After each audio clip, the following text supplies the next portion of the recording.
السلام عليكم ورحمة الله وبركاته. وعليكم السلام ورحمة الله وبركاته. أرى أنكم تبيعون الحلوى من الخارج. حلوى؟ ماذا لديكم؟ لدينا موتشي.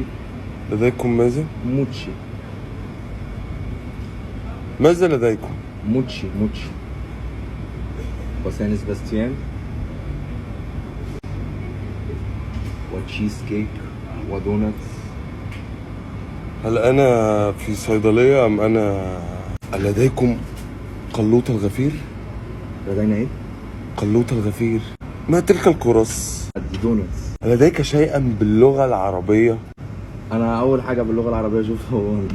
أشعر بالظمأ. عطشان؟ نعم. اعمل لك مويتو. أين أنا؟ أشعر أنك تلقي التعويذات علي. لديكم أصابع زينب؟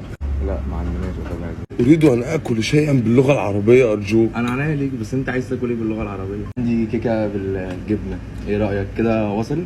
كعك. كعك. وما دخل الكعك بالجبن؟ أرى شيئا غريب هناك. ده الموتشي. ترشي. أحب الخيار المخلل كثيرا. لا جيلاتي. بوظة.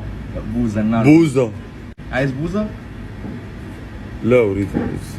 طب انت زعلان ليه؟ قول لي انا عايز اساعدك. لا أريد البوظة، أشعر بالوحدة. هذه هي التوتس؟ دي التوتس. إنها لقمة القاضي وتقول لي توتس وهكذا. ليس لديك أصابع زين ولا قلوط الغفير. ليكن حاجة اسمها قلوط الغفير. لقد كنت أعشقها.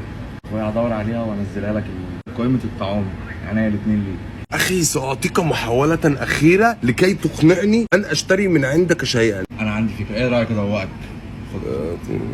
أنا لا أريد أن يعني أن أزعجك.